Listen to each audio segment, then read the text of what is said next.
Kuzusampo and welcome to this week's edition of the Bhutan This Week, our weekly news magazine program. I am Kinsang Hatin. These are our top stories from the week that passed by. His Majesty spends 44th birthday with the people of the East in Kanglung, Tashigang. The 10th annual Chenrezi Drupchen at Namdraling Genzin Dratsa concludes.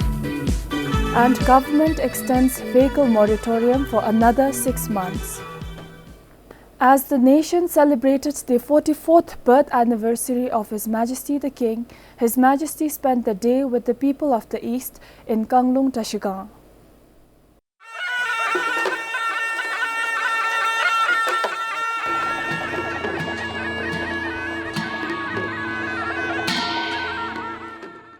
Thousands of people from Tashigang and the neighboring Gyeoks and villages, as well as from other eastern districts, gathered at the grounds of Sharatsi College to celebrate the day together with His Majesty the King. Addressing the gathering, His Majesty the King thanked them and all the people of Bhutan for their wholehearted and unfaltering support for all endeavors initiated in the past years to strengthen Bhutan and our collective future.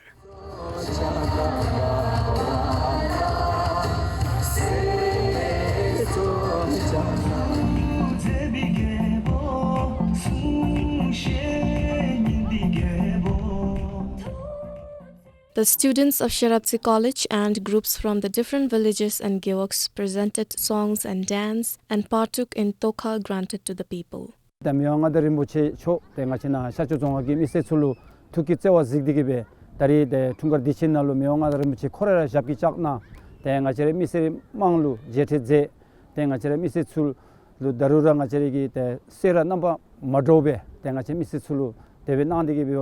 ngachere dizumi gokapdi ngachere kablu chada pulera matopla darina mi same anizumi gokap thomi dilu te ngache misichu na same gawogi mache te ngachere gi namya jebar phangbi gi katin kasurchi seshuni la miwanga darim puchi gi thunga ditin lu garalu tash dile miwanga darim puchi ngachina sharp tilujin beti sungshu milu nam sami katin che seshuni la ngachere miwanga darim chi 구고서 예지 숭튀니기 고급토베들로 뒤나면 제마스베 가라기 미치나로 깨와 상마세 가라기 미치나로 나메 사미 대다리님로 가와당 또와 세맵지 주인 시슈니라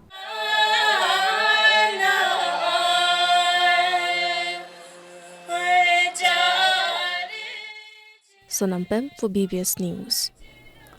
The 10th annual Chenrezi Drupchen at Namdraling Genzin Dratsa of Autso in Hunsi concluded coinciding with His Majesty the King's birthday. The Drupchen concluded with Ngedu Blancho and unfurling of Chenrezi Thonde. The week-long prayer ceremony was presided over by His Holiness the Jekempo. More than 200 monks recited the prayers. His Holiness is now presiding over a 3-day Tsepami Tsobung recitation. During His Majesty's birthday celebration at the Janglimitha, Prime Minister Tsering Tobgay emphasized the need for collective effort and the importance of consistent monitoring for efficient public service delivery. Luncheon also shared the government's plans for the next year to improve public services. Addressing the gathering, the Prime Minister shared the story of Tsering Jamyang, who, inspired by His Majesty's address, returned to Bhutan after living 16 years abroad. However, the bureaucratic hurdles of having to visit one office to another in constructing a house disheartened him and forced him to leave again. Citing the example, the Prime Minister stressed the importance of efficient public service delivery and outlined the 3 main areas that the government aims to prioritize going forward. For a year, we have recognized 3 main areas to focus on for nation building, and they are to conduct meetings on time, carry out required follow-ups, and prioritize quality public service delivery. Furthermore, the Prime Minister highlighted the significance of holding meetings on time and following up on resolutions afterwards. After conducting meetings, if we do not carry out timely follow-up, then we can never effectively build our nation. If we want to take nation building seriously, we must take monitoring and following up decisions very seriously. Various schools in the capital came together to mark the 44th birthday celebrations of His Majesty the King.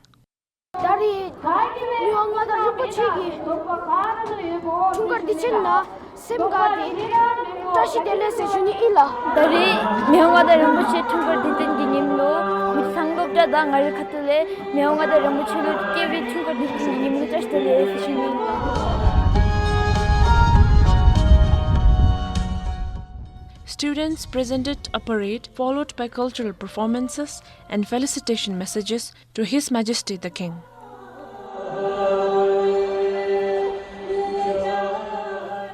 Devika Pradhan for BBS News.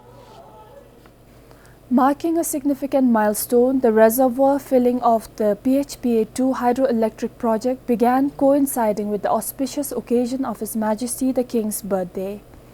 Prime Minister Sring Tobgay, Minister of Energy and Natural Resources and Ambassador of India to Bhutan attended the event. The PHPA-2 hydroelectric project faced numerous challenges throughout its construction. The discovery of a major shear zone at the dam foundation, the collapse of the downstream surge gallery, an unprecedented flash flood at the Pelrichu, and the global impacts of COVID-19 pandemic led to delays and cost overruns. According to the project management, despite the challenges, the project has achieved an overall physical progress of over 96%. Construction of the dam, headrest tunnel, and transmission lines have been completed.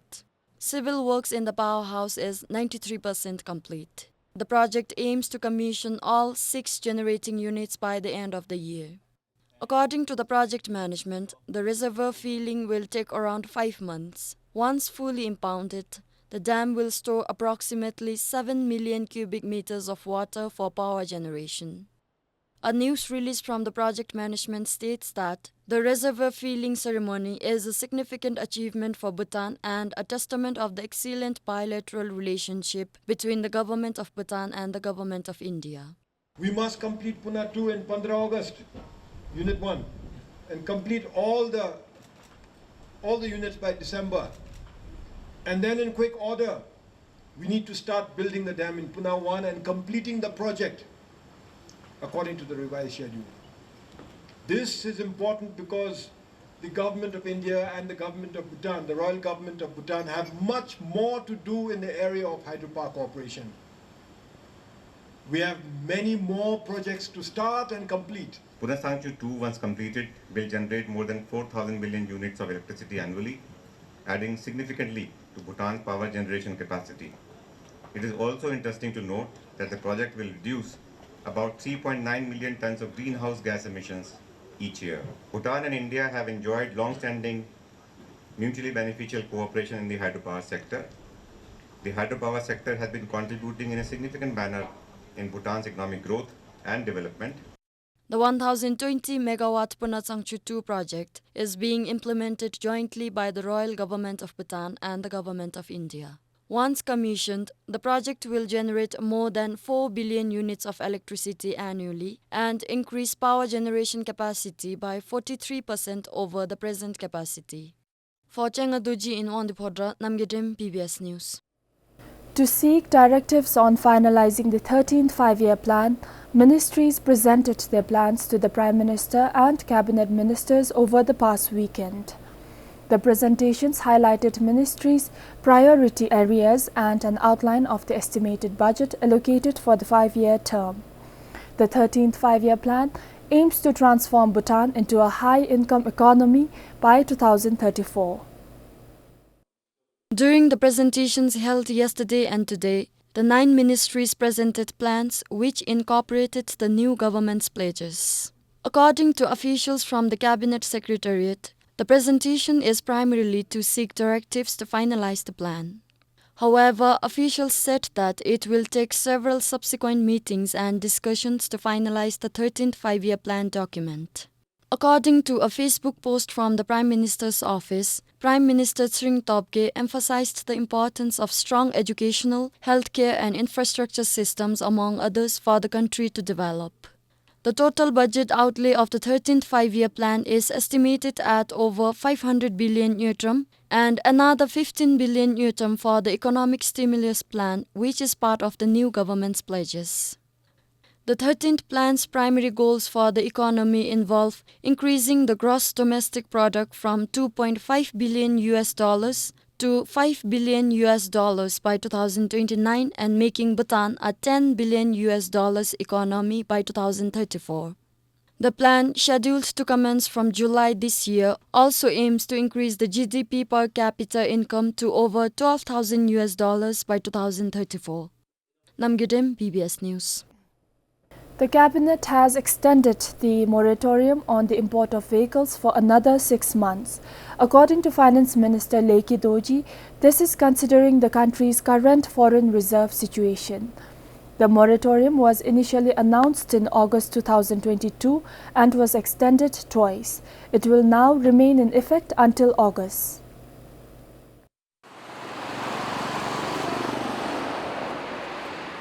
Similar to the previous moratorium, utility vehicles costing less than 1 million yuan will be exempted. Heavy machineries used in construction and agriculture are also exempt from the moratorium. Likewise, taxis and buses endorsed by the Bhutan Construction and Transport Authority and tourism-related vehicles endorsed by the Department of Tourism will be exempted. The moratorium on vehicles aims to help conserve foreign exchange reserves. The imports are important. However, it is important to consider the foreign reserve situation. As mentioned before, our foreign reserve is a little bit less. Therefore, we have decided to extend it for another 6 months. Such an extension is important because we might lose all the foreign reserves. During the 6 months, we will build the foreign reserve through tourism so that within the 6 months, we will be able to lift the moratorium. According to the Royal Monetary Authority's monthly statistical bulletin, the foreign exchange reserve stands at $533 million as of November last year. This is Sengirema for PBS News. Teachers say the categorizing them into outstanding, very good, good and needing improvement for assessing them, their individual work plan or IWP should be done away with. The teachers' recommendation comes following the Prime Minister's directive to the Ministry of Education and Skills Development to review the individual work plan of the teachers and submit alternative proposals to the government by the 1st of March. The IWP serves as a performance evaluation tool aimed at strengthening individual accountability and aligning individuals' efforts with the goals of their organizations. Like other civil servants, teachers are moderated based on the IWP. Requesting anonymity, fearing repercussions, teachers are suggesting recommendations to authorities concerned to aid the review process. I feel that teachers aren't happy with the moderation exercise where the categorization of the teachers takes place, especially with regard to need improvement. When it comes to need improvement, teachers feel that this comes because of the school categorization. Secondly, the modalities of evaluating the teachers is another factor that the teachers aren't happy about. Finally, we also would appreciate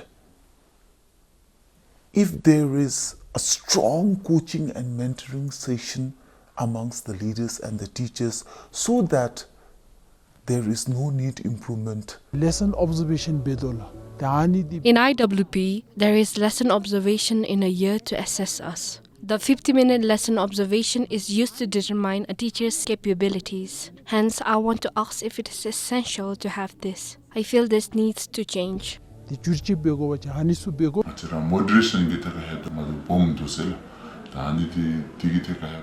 is a big challenge when it comes to moderation. In schools, during the IWP rating, we are categorized as outstanding, very good, good and need improvement. This causes disharmony among the teachers. It will be beneficial if there is no moderation, and I feel teachers leaving the system will also reduce if it is discontinued. We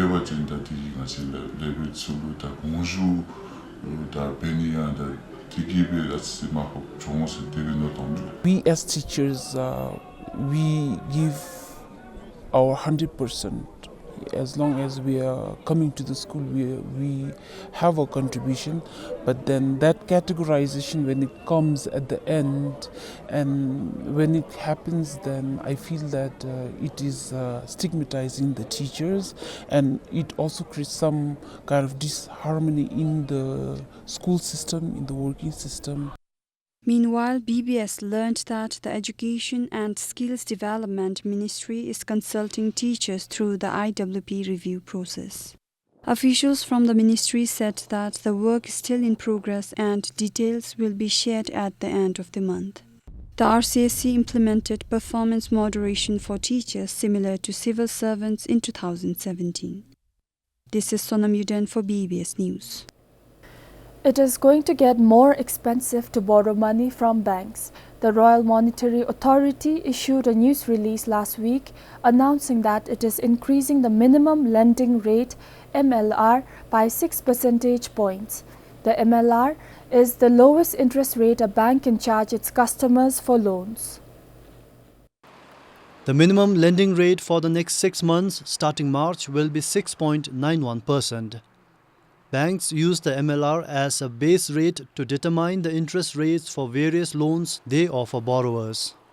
Following the revision, each bank now has to adjust its lending rates for the next 6 months based on this new MLR. The MLR is determined using 3 parameters which are common across all financial institutions. They are operating cost, marginal cost of funds, and cash reserve requirement, or CRR. Operational cost represents the expenses necessary for the day-to-day functioning of the banks, like salaries, rent, utilities, and supplies.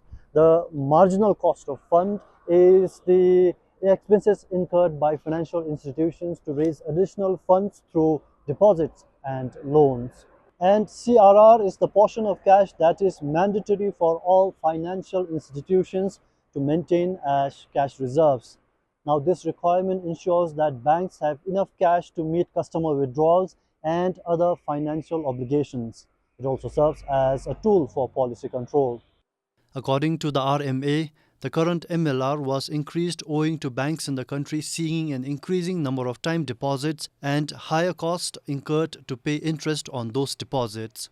According to the central bank figures, time deposits increased from a little over 106 billion yutam in June last year to almost 115 billion yutam in December. On the other hand, economists say an increase in the MLR suggests that financial institutions are facing higher costs or risks associated with lending money. It cannot be anti-inflationary because inflation rate is also not very high. So it could be basically it basically means restrictive quantitative policies, quantitative restrictions. So this would reduce borrowings. This basically also enables the higher risk, higher investment interest rate basically means higher risk of lending capital. That's maybe the NPAs are likely to rise in the future, and they want to prevent bank from lending to riskier sectors. He added that the inefficiency of bank operations is now passed on to the investors, which is not good. Raising interest rate has an impact on the economy. Basically, first thing, it would affect investment because it would raise the cost of borrowing for the firms. At a time when the Bhutanese economy is looking for higher growth targets to achieve $12,000 economy by 2034, this may actually adversely affect investment. So I think from that perspective, it's not a good basically reaction. An increase or decrease in the MLR influences the cost of borrowing in the economy and affects the consumer spending and investment decisions. With camera person Chimirinzin, this is Sharab Doji for BBS News. Much to the relief of commuters depending on the Gelpushi-Nganglam highway, materials to reconstruct the Kuri-Gongri bridge reached the site over a week ago. The modular bridge is expected to be launched soon. Commuters along the Eastern Highway have been facing inconveniences since the bridge collapsed for the second time in June last year, drowning a couple. They have been taking longer routes, including the Weringla GC Road and the Assam Highway. The Kurigongri Bailey Bridge collapsed for the second time in less than a month, posing inconveniences to road users. Commuters have to take longer routes, which extends travel time besides incurring extra travel expenses. After nearly 8 months of waiting, materials for launching a modular bridge have finally arrived at the site. Bridge launching works are scheduled to commence next week. Prior to commencing the works to launch the bridge, the Department of Surface Transport Office in Limita conducted a Rio Sanche ritual at the site yesterday.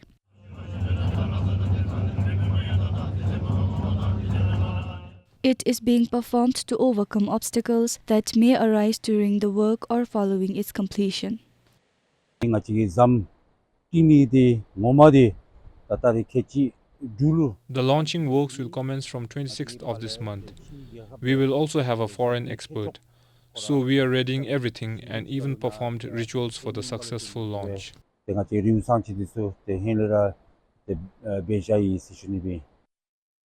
The old Bailey Bridge, which connects Gelpujing in Monga and Nganglam in Pemagatsel, collapsed twice last year in May and in June.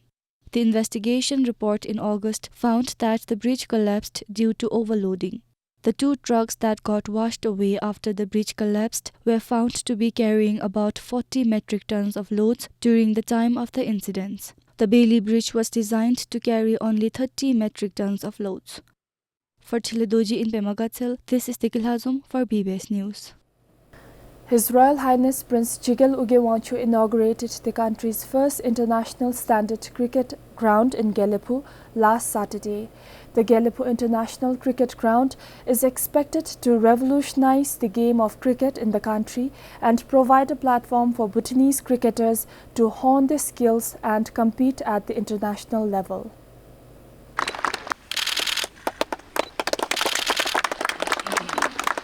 The event marked a significant milestone in developing the country's sporting infrastructure, signaling a commitment to promote the game of cricket and foster sportsmanship.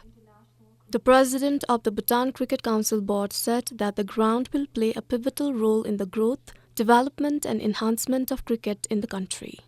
The realization of a long-awaited dream, the Gelepu International Cricket Ground, will serve as a hub for local, national, regional and international tournaments, as well as a training facility for national teams and various cricket-related programs. Plans for cricket tourism and a veterans tournament are also underway. Representatives from the International Cricket Council present at the inauguration said doubters who questioned Bhutan when a proposal to fund the ground construction was made have been proven wrong with the inauguration today. It is one of ICC's fastest growing members of the international cricketing family. This is not an idle boast I make to you because I stand here on Bhutanese soil with a Bhutanese spectatorship. Let me tell you why I say this. Bhutan's participation numbers at the ICC have increased by 123% in the last 5 years, notwithstanding the period of COVID-19 restrictions. This makes Bhutan one of the fastest growing members in world cricket. The ground is also expected to enable teams from across the border in Assam to participate in tournaments in Gelepu. Our player can play here, come and play here, and our relationship will be more, strengthened after this opening of these cricket stadiums. At the inauguration, cricket for persons with disabilities and the Bhutan-India Friendship Association Cup were also launched. The Gelepu International Cricket Ground was constructed at a cost of around 60 million Newton with funds from the Asian Cricket Council, International Cricket Council and the Bhutan Olympic Committee. For Karma Wangdi in Gelepu, Sunampeng for BBS News. That's all for this week. Thank you for watching.